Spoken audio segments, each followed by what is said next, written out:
Hello friends, हमने आज class में यहाँ तक समझा है एक्ट 2 सीन 2। जी हाँ, इसमें अगर हम आगे जाएंगे तो हमने यहाँ तक देखा था कि यहाँ पे हेमलेट जो है ओफिलिया से प्यार के बारे में ये कहता है कि वो जो लेटर लिखा हुआ है, लेटर पे पोलोनियस ने जो ये लेटर को दिखाया क्लॉडियस को कि जिसमें इस तरह के वर्ड्स लिखे हुए हैं, जहाँ पर हेमलेट ने ओफिलिया से इजहार इसका किया था कि doubt thou the stars are fire, doubt that sun doth move, doubt truth to be liar, है ना। तो कह रहा है कि आप इस बात पे शक कर लो कि तारे आग के बने होते हैं, और इस बात पे भी शक कर लो कि सूर्य आप घूमता है, यहाँ वहाँ मूव करता है। Doubt truth to be a liar, तो कह रहा है कि सच को आप झूठ मानने पे भी संशय कर लीजिए, but never doubt I love, पर इस बात पे बिल्कुल संशय मत कीजिए कि मैं आपसे प्यार करता हूँ। अगले पेज में हम देखते हैं कि पोलोनियस यहाँ पर कहता है कि let me be no assistant for a state but keep a farm and carters. वो महाराज को ये बताते हुए कहता है कि महाराज, अगर मैंने कोई गलती की है, कह रहा है कि अगर कि हेमलेट आपका बेटा अगर जिस तरह से मैड हुआ है, अगर उसके लिए मैं कहीं से जिम्मेदार हूँ, तो आप ये कीजिए कि मुझे जो है राज्य का उत्तराधिकार, मतलब मुझे अपने राज्य से बेदखल कर दीजिए, मेरे पद से। मैं कहीं पर जाकर कोई स्टेट छोड़ दूंगा, कोई फार्म करूंगा या कार्टर्स या कार्ट वगैरह वाला कुछ काम कर लूँगा। हेमलेट कॉल्स पोलोनियस अ फिशरमैन। अब जब पोलोनियस और हेमलेट की वार्तालाप होती है तो उससे वो बेहुदा तरह की बात करता है और कहता है कि तो फिशरमैन उसे कहता है। हेमलेट कहता है for if the sun breed maggots is a dead dog being good carrion have you daughter. उससे पूछता है कि, कहता है कि बहुत अलग अलग तरह से बात करता है कि धूप में किसी कुत्ते का शरीर अगर सड़ रहा हो, उस पर कीड़े वगैरह हो गए हों, है ना, तो उससे कैसा व्यवहार करें, या उसको के पास है ना, किस तरह पास में जाएं, इस तरह की कुछ बातें वो करता है। और पूछता है कि हैव यू डॉटर, क्या तुम्हारे पास बेटी है, या तुम्हारी एक बेटी है। फिर इसके बाद में कहता है, हेमलेट कहता है let her not walk in the sun, conception is a blessing. फिर कहता है हाँ, अगर तुम्हारी बेटी है तो उसको धूप में नहीं निकलने देना, क्योंकि वो धूप में निकलेगी तो काली हो जाएगी। हेमलेट कहता है, फिर जब हेमलेट कुछ किताब वगैरह पढ़ रहा होता है तो पोलोनियस उससे पूछता है कि क्या पढ़ रहे हो, तो कहता है वर्ड्स वर्ड्स वर्ड्स, और कुछ भी नहीं। फिर आगे देखेंगे, पोलोनियस कहता है कि how pregnant sometimes his replies are. यहाँ पर पोलोनियस को ये संशय नहीं, वो पागलपन तो है, उसको ये पता है, पर वो जानबूझ के इस तरह से कहता है कि how pregnant sometimes his replies are, कितने सारगर्भित वाक्य इसके कभी कभी होते हैं, यानी बड़ी ज्ञानवान तरह की बात कर रहा है, ऐसा वो कहता है। फिर कहता है अ happiness that often madness hits on, कह रहा है इस तरह की खुशी जो पागलपन का शिकार हो गई है, which reason and sanity could not so prosperously be delivered of. कह रहा है कि शायद कुछ बुद्धि और थोड़ा सा सनकीपन के कारण अच्छे से वो व्यक्त नहीं हो पा रही। हेमलेट कहता है दीज टीडियस ओल्ड फूल्स, वो पोलोनियस के लिए यह शब्द इस्तेमाल करता है कि बूढ़े बहुत जो है मूर्ख तरह के होते हैं, आलसी और फालतू तरह के होते हैं, इस तरह से। रोजनक्रेंट्स एंड गिल्डनस्टन कम अक्रॉस हेमलेट। तभी रास्ते में जब सब लोग हेमलेट वहाँ से जाते रहता है तो रास्ते में दरबार में आ रहे रोजनक्रेंट्स और गिल्डनस्टन उसको मिलते हैं। ठीक, अब फिर हम आगे देखते हैं कि यहाँ पर Hamlet calls fortune strumpet Denmark the worst jail, और इस तरह से रोजनक्रेंट्स और गिल्डनस्टन कहते हैं कि आगे तुम जेल में, उनको कहते हैं कि हेमलेट कहता है कि तुम आगे जेल में, तो वो कहते हैं कि अरे कैसा जेल कह रहे हो, तो हेमलेट कहता है कि सारी दुनिया जेल ही तो है, और डेनमार्क उनमें सबसे बुरे तरह की जेल है, Denmark is the worst jail. और हेमलेट कॉल्स फॉर्च्यून स्ट्रम्प्ड, और वो हेमलेट जो किस्मत को वेश्या कहता है ना। फिर आगे देखेंगे, o god I could be o god I could be bounded in a nutshell and account myself a king of infinite space were if not I have a bad dreams. ठीक है, इस तरह के dialogues ये हेमलेट के dialogue हैं। वो कह रहा है कि अगर मैं एक इस नट शेल, मतलब कह रहा है कि मैं, मेरे एक फेरी फेरी है उसमें मैं बंधा हुआ हूँ, नहीं तो मैं अभी क्या ही कर जाता, है ना, कि मुझे एक कितना भयानक सपना दिखा। यहाँ पर वही अपने वो तमाम सिचुएशंस जो चल रही है उसको व्यक्त करते हुए उसने यहाँ पे डायलॉग्स कहे थे।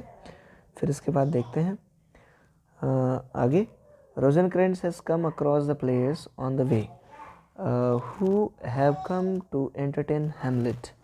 ठीक है, तो रोजेनक्रेंट्स बताता है कि रास्ते में उस तमाम प्लेयर्स भी मिले जो हेमलेट को एंटरटेन करने के लिए आ रहे हैं यहाँ पे नाटक वगैरह दिखाने। Hamlet feels that Claudius is ready to spend 550 है ना 501100 ducats for the picture of lead king, है ना। यहाँ पर जो है ये हेमलेट देखता है कि जो क्लॉडियस है वो अपने भाई की इतनी प्रशंसा कर रहा है, इतने भाई को याद कर रहा है कि उनकी पिक्चर बनाना चाहता है स्वर्गीय राजा की, और उसके लिए इतने ड्यूकेट्स जो है, इतनी राशि वो खर्च करना चाहता है। तो ये हेमलेट को जो है बहुत ही बेहुदा लगता है कि क्या भद्दापन है, क्या मजाक है ये, क्योंकि ये सब सच्चाई जानता है कि क्लॉडियस का ही हाथ था मराने में ओल्ड किंग को। अब हम देखते हैं कि यहाँ पर रोजेनक्रेंट्स कहता है happily his second time come to then for they say on old man in twice अच्छी, है ना, अ चाइल्ड।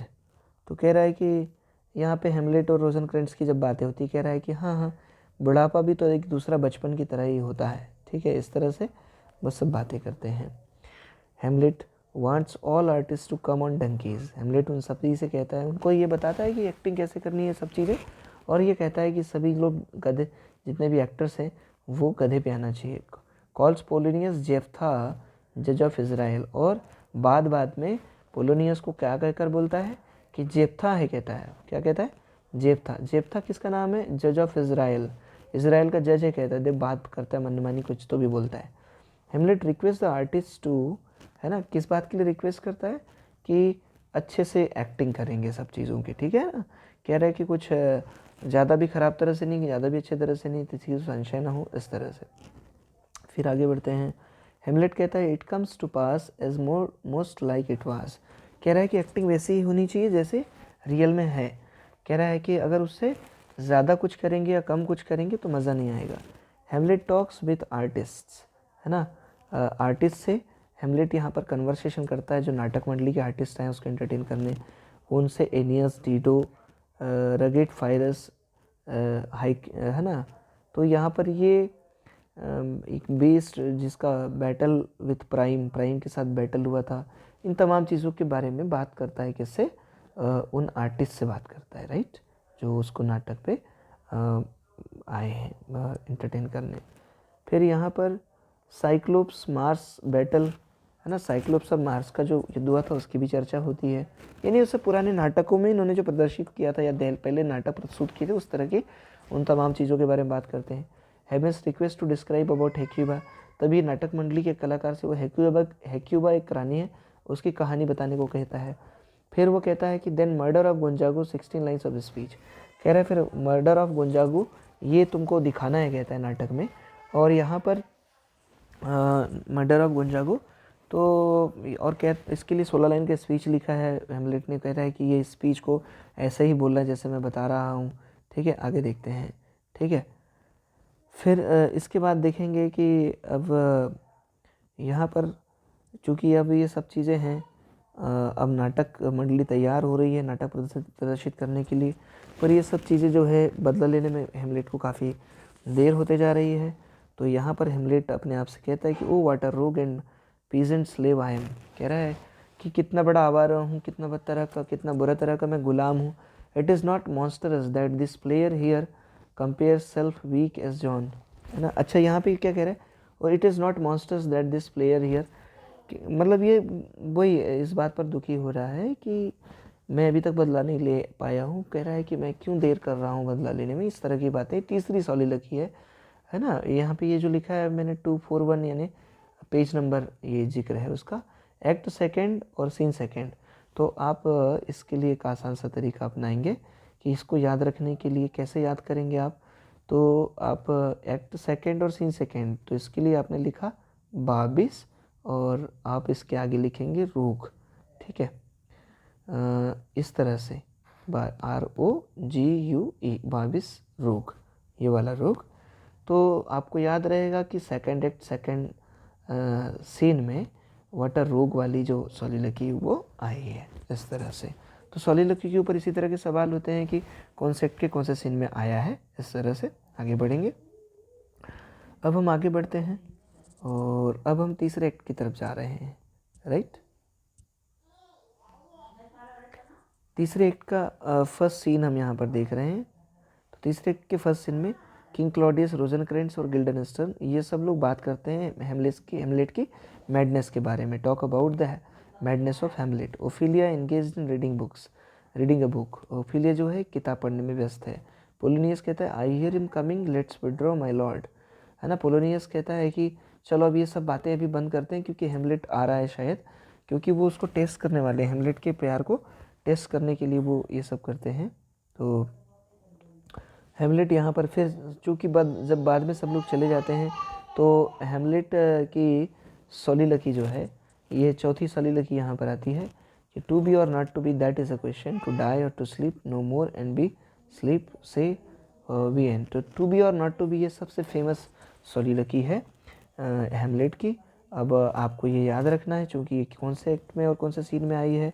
तो अभी ये सेकंड एक्ट सेकंड सीन ही चल रहा है ना, confirm. O sorry second act second scene नहीं, एक्ट थर्ड और scene first, right.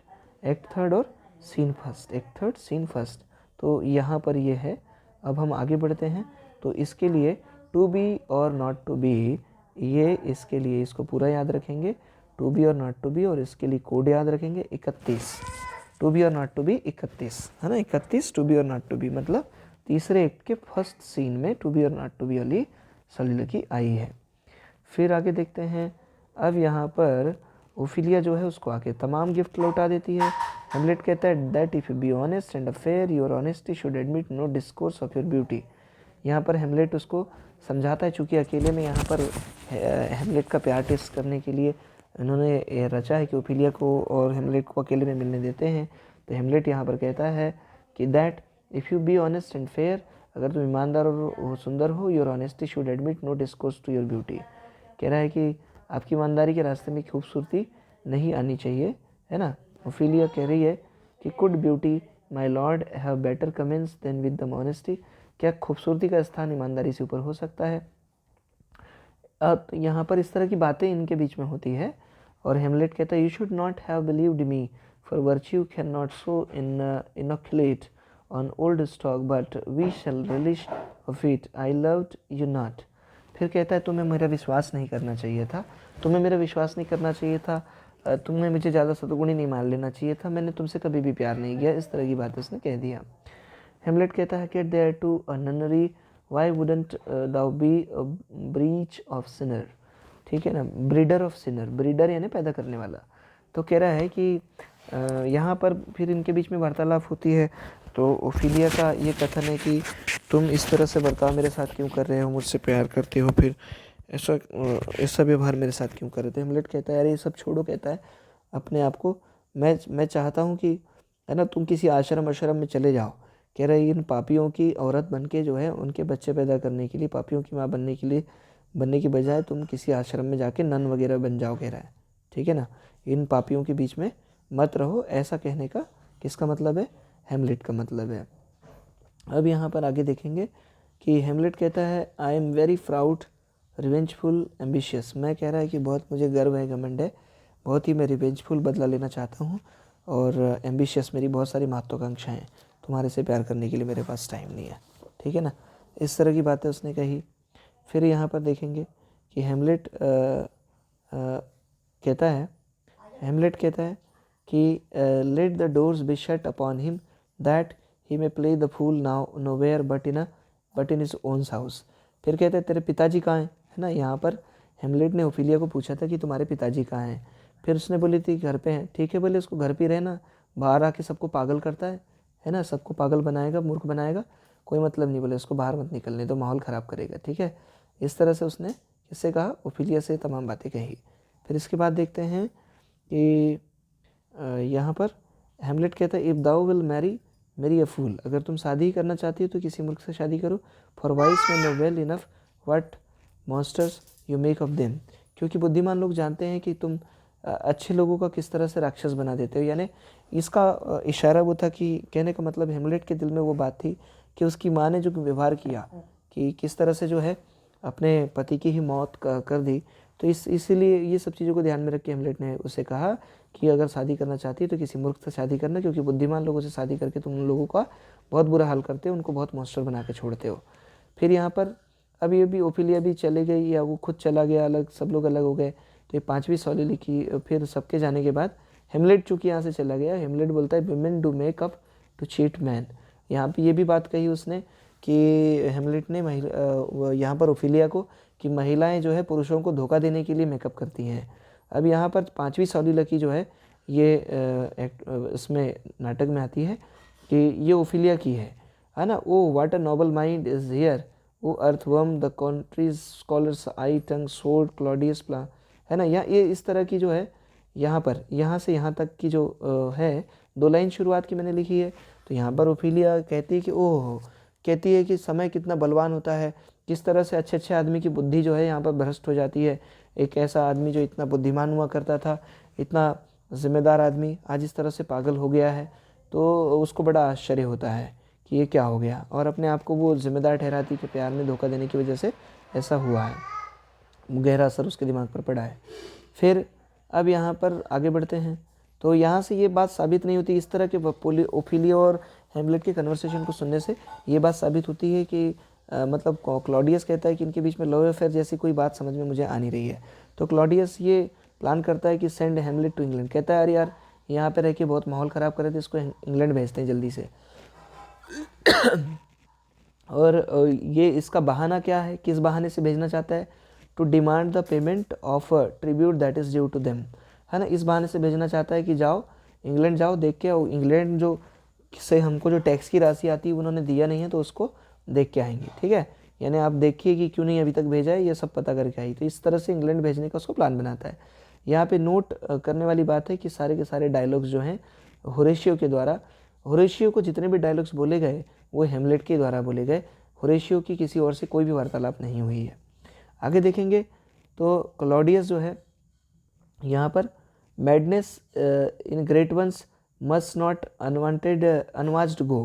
Claudius Polonius से ही कहता है कि भाई जो बड़े आदमियों के जो पागलपन है उसकी उपेक्षा नहीं करनी चाहिए, मतलब उसको हल्के में नहीं लेना चाहिए। तो इस तरह से जो है अभी आपने देखा कि तीसरे एक्ट का पहला सीन तक हम ख़त्म कर चुके हैं। अब मैं चूँकि वीडियो लॉन्ग हो जाएगा इसलिए अगले वीडियो में बताता हूँ आपको कि तीसरे एक्ट के दूसरे सीन से मैं शुरुआत करूँगा, राइट।